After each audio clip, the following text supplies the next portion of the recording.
충격적인 일이 벌어졌습니다. 40년 전 한국에서 만들어진 한 오래된 노래가 미국의 권위 있는 음악평론가를 눈물 흘리게 만들었습니다. 유럽 클래식 음악에도 흔들리지 않던 그가 오직 한국 노래 한 곡 앞에서 무너졌습니다. 지금 전 세계가 경악하며 이 노래를 인류의 보물이라 부르기 시작했습니다. 시작 전에 잠깐. 좋아요와 구독은 제게 정말 큰 힘이 됩니다. 그럼 오늘 이야기 시작합니다. 저는 클레어 모건입니다. 미국 뉴욕의 상류층 가정에서 태어나 평생 서양 클래식 음악만이 최고라고 믿으며 살아왔죠. NPR 라디오에서 30년 넘게 음악평론가로 활동하며 수백 개의 콘서트홀을 드나들었습니다.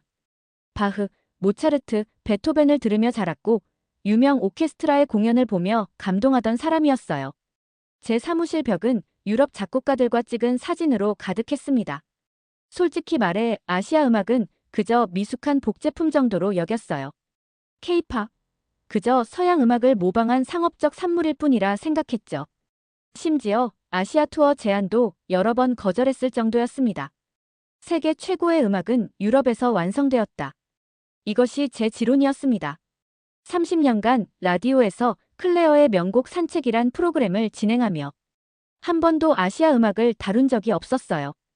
동료들이 가끔 클레어, 너무 편협한 것 아니야? 라고 물으면 음악에도 등급이 있어라고 단호하게 대답했습니다. 성공한 음악평론가로서 저는 엄격한 기준을 가지고 있었어요. 뉴욕타임스, 워싱턴 포스트의 음악 칼럼을 정기적으로 썼고 음악 관련 베스트셀러 책도 2권이나 출간했습니다.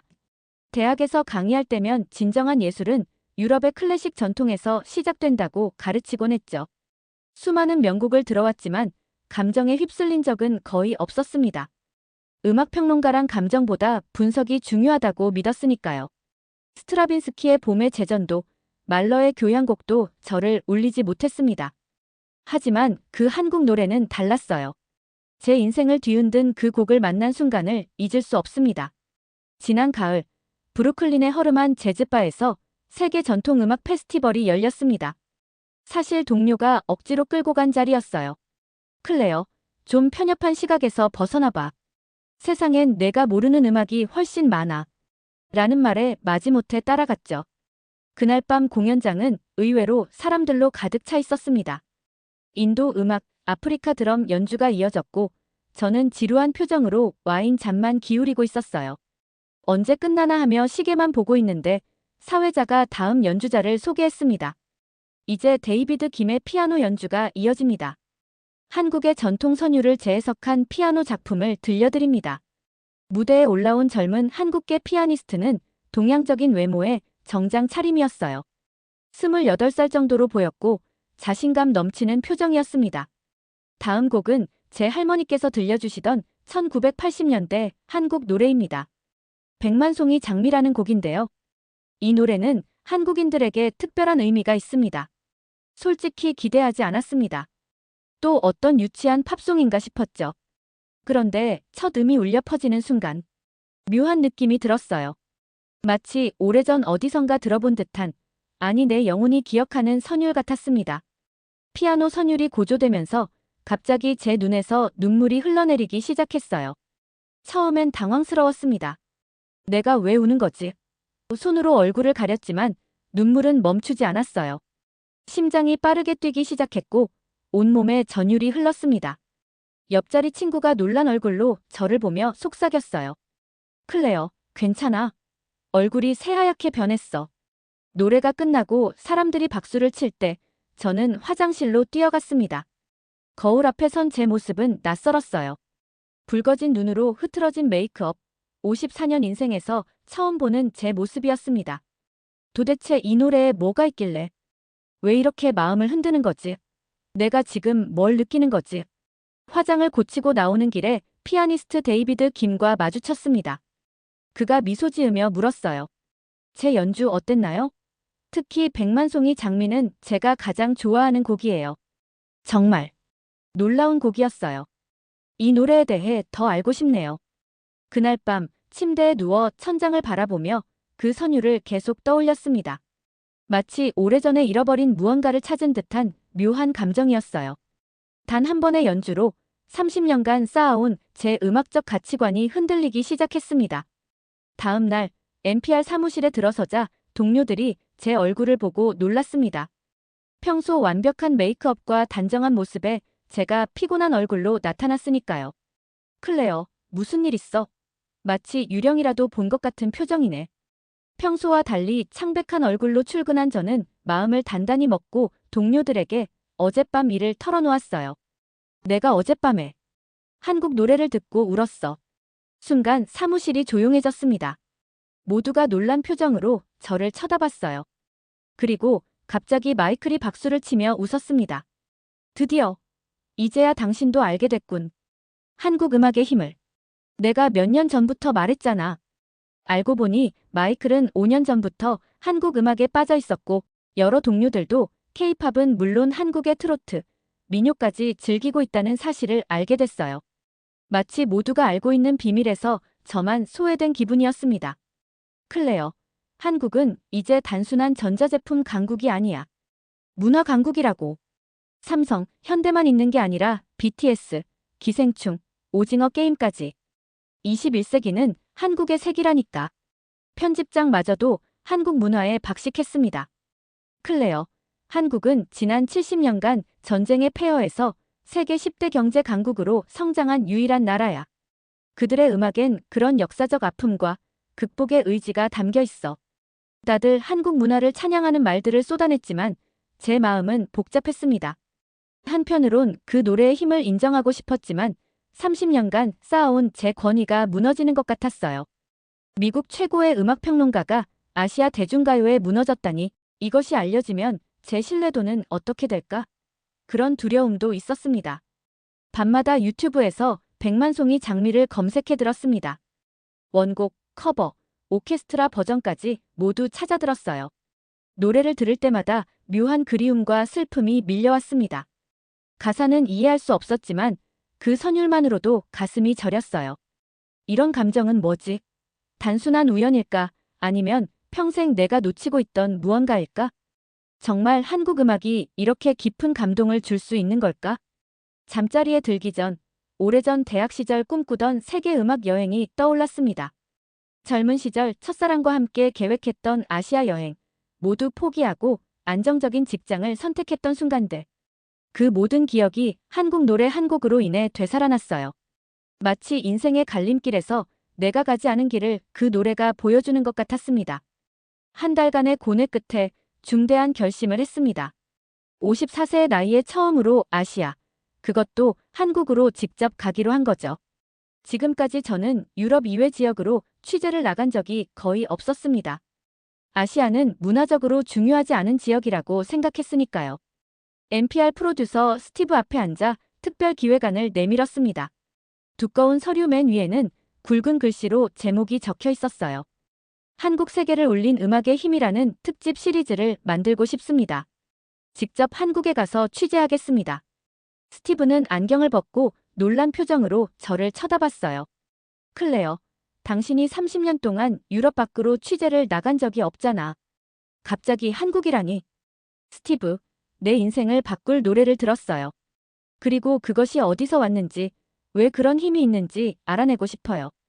이건 단순한 취재가 아니라 제 음악 인생의 전환점이 될 수도 있습니다. 스티브는 처음엔 의아한 표정이었지만 곧 흥미로운 기획이라며 승인해 주었어요. 특히 제가 한국에 직접 가서 취재하겠다는 열의에 감동한 것 같았습니다. 알겠어, 클레어. 근데 이번엔 평소처럼 유럽 클래식의 잣대로 아시아 음악을 평가하지 말고 열린 마음으로 접근해봐.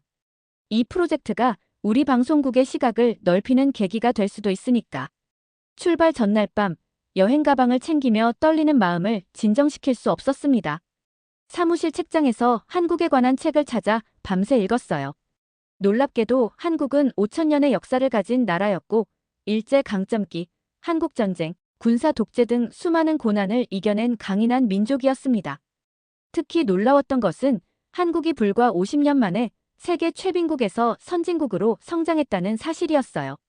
1960년대만 해도 아프리카 수준의 가난한 나라였던 한국이 이제는 세계 10위권의 경제 대국이 되었다니 그들의 음악에는 어떤 에너지가 담겨 있을지 궁금했습니다. 비행기 안에서 창밖을 바라보며 생각했어요. 어쩌면 이번 여행은 단순한 취재가 아니라 내 인생의 전환점이 될지도 모른다. 이제껏 내가 믿어온 모든 음악적 가치관을 재검토하게 될지도. 손에는 백만송이 장미에 대한 메모가 들려 있었고 귓가에는 그 선율이 계속 맴돌았습니다. 무언가 큰 발견이 기다리고 있다는 예감에 가슴이 뛰었어요. 이 여행이 제 인생 후반부를 완전히 바꿔놓을지도 모른다는 기대와 두려움이 교차했습니다. 인천공항에 도착하자마자 놀라움의 연속이었습니다. 초현대식 공항의 규모와 시설에 입이 벌어졌어요. 미국의 JFK나 유럽의 히드로 공항보다 훨씬 세련되고 깨끗했죠. 자동화된 입국 시스템, 어디서나 접속 가능한 초고속 와이파이, 심지어 로봇 안내원까지 있었습니다. 이것이 내가 아시아의 작은 나라라고 생각했던 한국인가? 첫인상부터 제 편견이 무너지기 시작했어요. 클레어 모건 씨, 여기에요. NPR 미국. 작은 플래카드를 든 젊은 남성이 손을 흔들었습니다. NPR 한국 지부에서 연결해준 통역사 지민이었어요. 30살 남짓한 그는 예상외로 음악에 해박한 지식을 가지고 있었습니다. 백만송이 장미요? 정말 의미 깊은 노래를 선택하셨네요. 그 노래는 단순한 대중가요가 아니랍니다. 한국 현대사의 중요한 부분이죠. 지민의 유창한 영어에 놀랐습니다. 그는 보스턴 대학에서 음악학을 전공했고 현재는 한국국립국악원에서 연구원으로 일하고 있다고 했어요. 서울로 향하는 리무진 안에서 지민은 창밖의 풍경을 가리키며 설명했습니다. 저기 보이는 고층 빌딩들이 있는 곳이 강남이에요. 불과 50년 전만 해도 논밭이었던 곳이 세계적인 비즈니스 중심지가 됐죠. 한국의 빠른 성장을 상징하는 곳입니다. 호텔에 도착해 제 일정표를 보던 지민은 갑자기 고개를 저었어요. 클레어 씨, 이렇게 K-팝 스튜디오와 엔터테인먼트 회사만 방문하시면 진짜 한국 음악의 영혼은 느끼지 못하실 거예요. 백만송이 장미의 진정한 의미를 알고 싶으시다면 일정을 바꿔도 될까요? 호기심이 생겨 동의했습니다. 다음 날 지민은 저를 서울 남산 근처의 국악원으로 데려갔어요. 그곳에서 처음 들은 가야금과 검은고 소리는 생소했지만 묘하게 친숙했습니다. 특히 가야금의 현을 튕긴 후 음을 구부리는 주법은 서양 악기에서는 들을 수 없는 독특한 표현이었어요. 이것이 백만송이 장미의 루트예요. 서양 악기로는 표현할 수 없는 한국 고유의 식임새가 담겨 있죠. 한국 음악의 특징은 소리가 일직선이 아니라 물결처럼 흐른다는 거예요. 백발의 국악명인 김덕수 선생은 저를 보자 미소 지었어요. 통역을 통해 그가 말했습니다. 서양 사람들은 우리 음악의 한을 이해하기 어려워합니다. 한은 단순한 슬픔이 아니라 오랜 역사적 고통을 견뎌낸 민족의 집단적 감정이죠.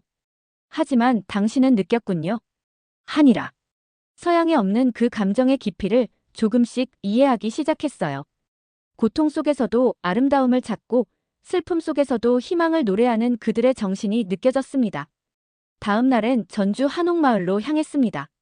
수백 년 된 전통가옥 사이를 걸으며 지민은 1980년대 한국의 시대 상황을 설명해 주었어요. 그때는 민주화를 위해 많은 학생들이 거리로 나오던 시기였어요. 독재 정권에 맞서 싸우던 청년들은 민중가요라는 특별한 음악 장르를 만들었죠. 음악은 투쟁의 한 방법이었습니다. 한옥의 처마 밑에 앉아 전통차를 마시며 한국 현대사에 대한 이야기를 들었어요. 한국의 역사, 특히 짧은 시간에 전쟁의 폐허에서 세계 경제, 강국으로 성장한 이야기는 저를 깊이 감동시켰습니다. 미국 언론에서는 결코 보도하지 않던 한국의 진짜 모습이었어요. 지민, 한국 사람들은 어떻게 그렇게 빨리 국가를 재건할 수 있었을까요? 지민은 미소를 지으며 대답했습니다. 한국인들에겐 한만큼이나 중요한 정이라는 감정이 있어요. 서로 돕고 함께 어려움을 이겨내는 공동체 정신이죠. 또 한을 극복하려는 의지도 컸고요. 이런 감정들이 백만송이 장미 같은 노래에 담겨 있습니다. 매일 밤 호텔로 돌아와 녹음한 인터뷰를 정리하며 점점 한국이라는 나라의 복잡한 층위를 이해하기 시작했습니다. 그것은 단순한 음악 취재를 넘어 제 영혼을 흔드는 여정이 되어가고 있었어요. 여행 일주일째, 지민은 저를 충청남도 태안이라는 작은 해안 마을로 데려갔습니다. 서울의 번화가에서 3시간가량 떨어진 조용한 어촌이었어요. 이곳은 백만송이 장미의 작곡가 심연보 선생님의 고향이에요. 매년 그를 기리는 작은 음악제가 열립니다. 운이 좋으시네요. 마침 내일이 음악제 날이에요. 태안의 소박한 해변 카페에서 희끗한 머리의 노음악가 한 분을 만났습니다. 박재현이라는 그는 심연보의 대학 동기였고 함께 음악 활동을 했던 선배였어요. 백만송이 장미가 사랑 노래라고 생각하시나요? 천만에요. 박재현 선생은 쓰린 미소를 지으며 천천히 이야기를 시작했습니다. 그의 목소리는 낮고 무거웠어요. 이 노래는 1980년대 군사 독재 시절 투옥된 민주화 운동가들을 위로하기 위해 만들어진 겁니다. 백만송이 장미는 자유를 향한 염원이었죠. 그는 1980년대 한국에 암울했던 시절을 이야기했습니다. 광주민주화운동, 군사 쿠데타, 학생들의 투쟁과 수많은 젊은이들이 고문받고 투옥되던 시절. 심연보는 그 시절을 직접 겪었고 여러 친구들이 민주화 운동에 참여했다가 체포되는 것을 목격했다고 해요. 검열을 피하기 위해 사랑 노래로 위장했지만 가사 속에 담긴 진짜 의미는 달랐습니다. 박재현 선생은 낮은 목소리로 계속 이야기했습니다. 가사 속 기다림은 독재 정권이 물러가고 민주주의가 올 것을 기다리는 의미였고 장미는 희망의 상징이었다는 거예요. 백만송이라는 숫자는 거리로 쏟아져 나온 시민들을 의미했습니다. 당신 떠난 이 거리에 장미꽃이 피었습니다라는 구절은 독재자들이 물러나고 자유가 찾아올 것이라는 약속이었어요.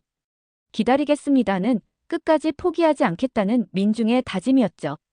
그가 말을 이어갔습니다.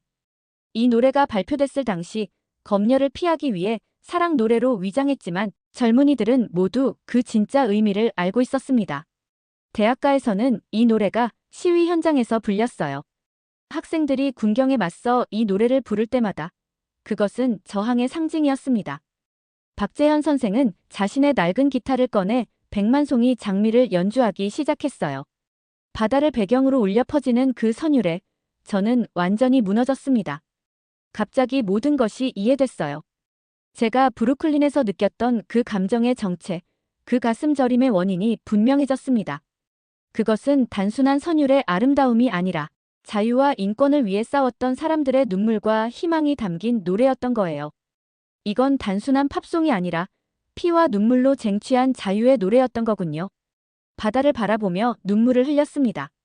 미국인인 제가 한국의 아픔을 이해할 수 있을까 싶었지만 음악은 국경을 초월했어요. 시간과 공간을 뛰어넘어 그들의 투쟁과 아픔이 제 가슴에 고스란히 전해졌습니다. 박재현 선생은 주머니에서 낡은 흑백 사진 한 장을 꺼냈어요.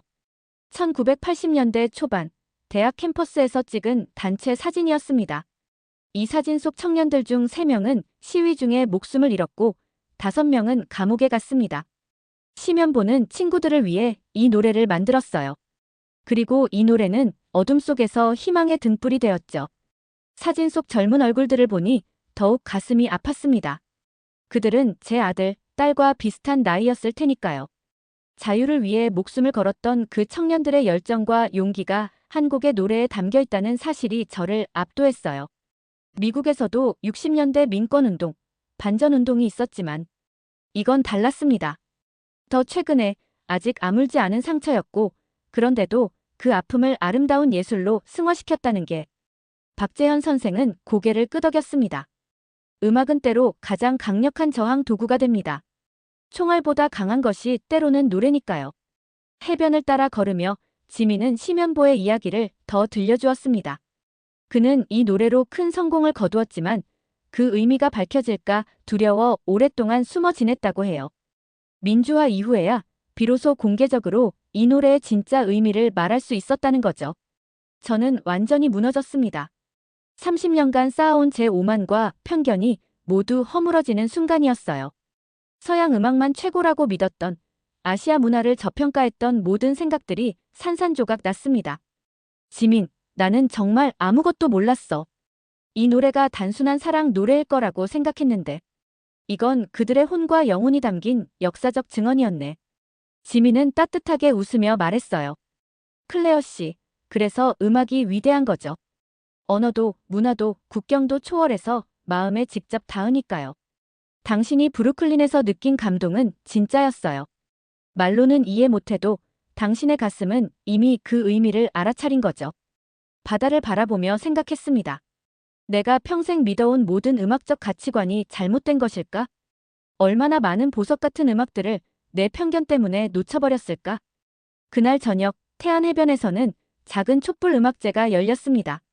수백 명의 마을 사람들과 전국에서 모인 관객들이 해변을 가득 메웠어요. 모두가 손에 하나씩 촛불을 들고 있었습니다. 이 행사는 매년 민주화 운동을 기념하고 그때 희생된 분들을 추모하는 자리예요. 지민의 설명을 들으며 자리에 앉았습니다. 무대에는 흰 바탕에 붉은 장미 한 송이가 그려진 현수막이 걸려 있었어요. 그리고 그 아래에 자유를 위한 노래라는 문구가 쓰여 있었죠. 민주화 운동 당시 투옥되었던 노 시인의 추모사로 행사가 시작되었습니다. 그가 말하는 동안 관객들은 경건한 마음으로 듣고 있었어요. 우리의 자유는 많은 이들의 희생으로 얻어진 것입니다. 오늘 이 자리에서 우리는 그들을 기억하고 그 정신을 이어갈 것을 다짐합니다. 이어서 심연보의 오랜 동료들로 구성된 밴드가 무대에 올랐습니다. 그들이 백만송이 장미의 첫 음을 연주하자 모든 관객이 일제히 일어섰어요. 클레어 씨, 이 종이는 백만송이 장미 가사예요. 발음도 적어놨으니 함께 불러볼래요? 지민이 한글 가사와 발음을 적은 종이를 건넸습니다. 서툴지만 따라 읽기 시작했어요. 밤바다를 배경으로 수백 개의 촛불이 빛나는 가운데 모두가 한 목소리로 노래하기 시작했습니다. 제 목소리도 자연스럽게 그들과 어우러졌어요. 사랑해요. 백만송이. 장미처럼. 서툰 발음으로 따라 부르는 동안 깊은 카타르시스를 느꼈습니다. 마치 제 영혼이 정화되는 듯 했어요. 30년간 음악평론가로 살아오며 쌓아온 모든 지식과 편견이 한순간에 무너지는 기분이었습니다. 노래가 절정에 이르렀을 때 무대 뒤편에서 노인 한 분이 천천히 걸어 나왔어요. 관객들이 일제히 기립박수를 보냈습니다. 심연보 선생님이세요. 지민이 흥분된 목소리로 말했습니다. 70대 후반으로 보이는 심연보 선생은 담담한 표정으로 마이크 앞에 섰어요. 그는 천천히 말을 시작했고 지민이 옆에서 통역해 주었습니다. 이 노래를 만든 지 40년이 지났습니다. 그때는 이 노래가 이렇게 오래 사랑받고 외국에서도 알려질 거라고 상상하지 못했어요. 저는 그저 친구들을 위로하고 싶었을 뿐입니다. 어둠 속에서도 희망이 있다는 걸 말하고 싶었죠. 그의 소박한 말에 가슴이 뭉클해졌습니다. 그는 이어서 말했어요. 음악은 우리를 하나로 만듭니다. 한국인이든 미국인이든 우리는 모두 같은 감정을 느끼니까요. 오늘 이 자리에 외국에서 오신 손님도 있다고 들었습니다. 우리 노래를 이해해 주셔서 감사합니다. 그의 말에 모두가 저를 돌아보며 박수를 쳤어요. 갑자기 무대 위 스포트라이트가 저를 향했습니다. 지민이 속삭였어요. 인사 한 말씀 해주세요. 당황스러웠지만 일어나 인사했습니다. 안녕하세요. 저는 미국에서 온 클레어 모건입니다. 사실 한 달 전까지만 해도 한국 음악에 대해 아무것도 몰랐어요. 하지만 백만송이 장미를 듣고 제 인생이 바뀌었습니다. 오늘 이 노래의 진정한 의미를 알게 되어 더욱 감동받았어요. 여러분의 역사와 투쟁, 그리고 그것을 아름다운 예술로 승화시킨 정신의 깊은 존경을 표합니다. 내 서툰 인사말에도 관객들은 따뜻한 박수로 화답해 주었습니다. 노래가 끝나고 한 노신사가 다가와 제 손을 꼭 잡았어요. 우리 노래를 이해해 주셔서 고맙습니다. 음악은 국경도 인종도 초월하는 법이지요. 당신의 눈물은 우리의 눈물과 같습니다. 그의 따뜻한 미소에 고개를 끄덕였습니다. 이제야 진정한 음악의 의미를 깨달은 것 같았어요. 유럽의 클래식만이 최고라던 제 생각이 얼마나 편협했는지 알게 되었습니다. 그날 밤 호텔방에서 NPR 본사에 전화를 걸었습니다. 스티브, 기획을 완전히 바꾸고 싶어요. 한국 영혼을 노래하는 나라로요. 단순한 음악 소개가 아니라 그들의 역사와 투쟁, 그리고 희망을 담아내고 싶어요. 이건 우리 청취자들이 반드시 알아야 할 이야기예요. 스티브는 제 흥분된 목소리에 웃으며 동의했습니다. 내 목소리가 달라졌어, 클레어. 30년 만에 처음으로 정말 열정적인 것 같아. 전화를 끊고 창밖의 밤바다를 바라보며 생각했습니다. 내가 평생 준비해온 것은 어쩌면 이 순간을 위한 것인지도 모른다. 내 경험과 전문성으로 이 위대한 음악의 이야기를 세계에 전하는 것. 2달 후 NPR 스튜디오에서 특별 방송이 시작되었습니다. 스튜디오는 평소보다 많은 기자들과 음악 관계자들로 가득 차 있었어요. 이례적으로 많은 관심을 받는 방송이었죠. 안녕하세요. 클레어 모건입니다. 오늘은 제 인생을 완전히 바꿔놓은 여정에 관한 이야기를 들려드리겠습니다. 작은 나라 한국, 그리고 40년 전에 만들어진 한 노래가 어떻게 세계를 감동시키고 있는지에 관한 놀라운 사실들입니다. 마이크 앞에 앉아 떨리는 마음으로 방송을 시작했습니다. 평소와 달리 대본 없이 제 가슴에서 우러나오는 이야기를 들려주고 싶었어요. 저는 30년간 세계 최고의 음악은 유럽의 클래식뿐이라고 믿어왔습니다. 아시아 음악을 단 한 번도 진지하게 다루지 않았죠. 하지만 브루클린의 작은 재즈바에서 우연히 들은 한국 노래 한 곡이 제 인생을 완전히 바꿔놓았습니다.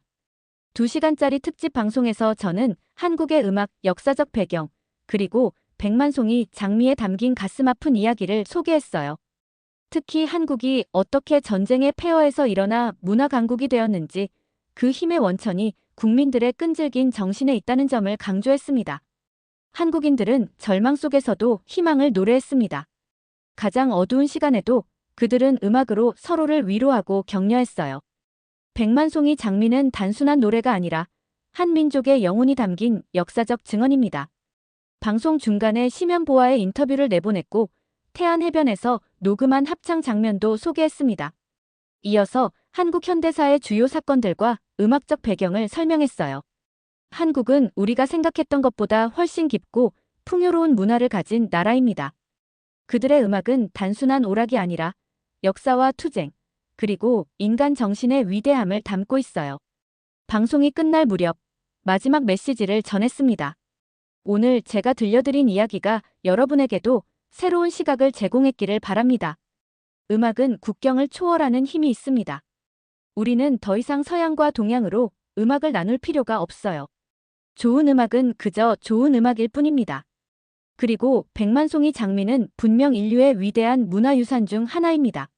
방송이 나간 후 전국에서 전화와 이메일이 쏟아졌어요. 청취자들의 반응은 압도적이었습니다. 클레어, 당신 덕분에 한국을 새롭게 바라보게 되었습니다.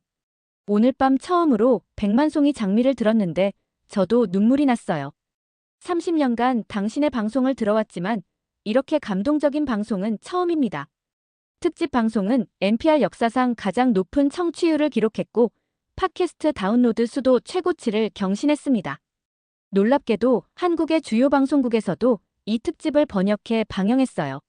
가장 놀라운 반응은 유럽의 권위 있는 음악 저널 그라모폰에서 왔습니다. 그들은 백만송이 장미를 20세기 인류의 숨겨진 보물로 소개하며 특집 기사를 실었어요. 영국 BBC, 독일 ARD 등 유럽의 주요 방송사들도 이 노래와 그 배경 이야기를 소개하기 시작했습니다. 한국 대사관에서는 저를 초청해 감사의 뜻을 전했고 문화체육관광부 장관상 수여 후보로 추천되었다는 놀라운 소식도 들었습니다. 제 작은 발견이 두 나라 간의 문화적 가교 역할을 하게 된 것이죠. 방송 이후 NPR에서는 아시아 음악을 전문적으로 다루는 새로운 프로그램을 기획하자는 제안이 나왔어요. 그리고 저는 그 프로그램의 진행자로 지명되었습니다.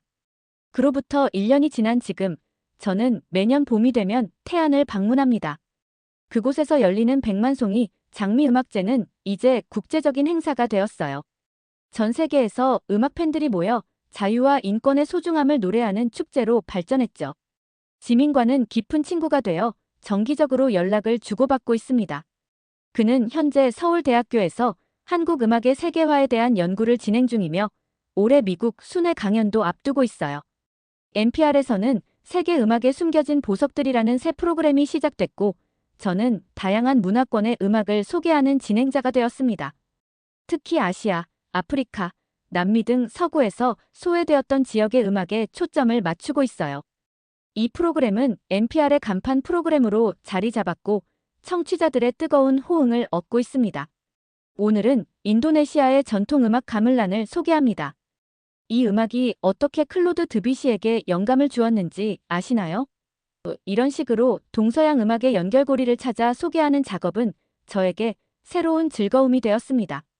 제 오피스 벽에는 이제 유럽 작곡가들 사진 옆에 한국의 음악가들, 그리고 세계 각국의 전통악기 사진들이 함께 걸려 있어요. 균형 잡힌 시각을 가진 음악평론가로 거듭난 것이죠. 얼마 전에는 심연보 작곡가의 자택을 방문할 기회가 있었습니다. 80대의 노인이 된 그는 여전히 피아노 앞에 앉아 새로운 곡을 만들고 있었어요. 그의 소박한 거실에서 차를 마시며 나눈 대화는 평생 잊지 못할 기억으로 남을 것 같습니다. 모건 씨, 음악은 세계 어디서나 같은 언어입니다. 당신이 우리 노래의 진짜 의미를 알아봐 주셔서 감사합니다. 덕분에 우리 역사와 문화가 세계에 알려지게 되었어요. 그의 손을 꼭 잡으며 감사의 마음을 전했습니다. 아니에요. 제가 오히려 감사드려야 합니다. 선생님의 노래 덕분에 제 인생이 완전히 달라졌으니까요. 음악을 바라보는 제 시각이 넓어졌고 더 깊은 감동을 느낄 수 있게 되었습니다. 심연보 선생은 따뜻한 웃음을 지으며 말했어요. 우리나라에는 한과 함께 흥이라는 감정도 있습니다. 슬픔과 고통 속에서도 삶의 기쁨을 찾는 우리 민족 특유의 정서죠. 백만송이 장미에는 그 한과 흥이 모두 담겨 있어요.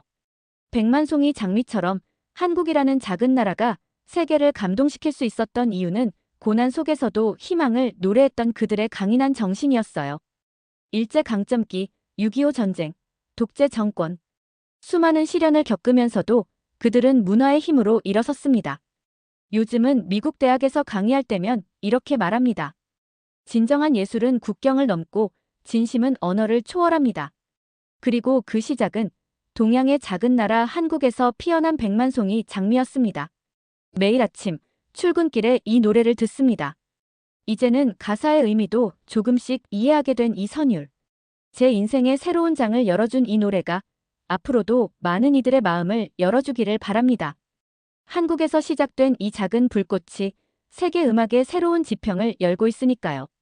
이제 저는 54세의 나이를 넘어 마치 청춘기에 다시 들어선 기분입니다.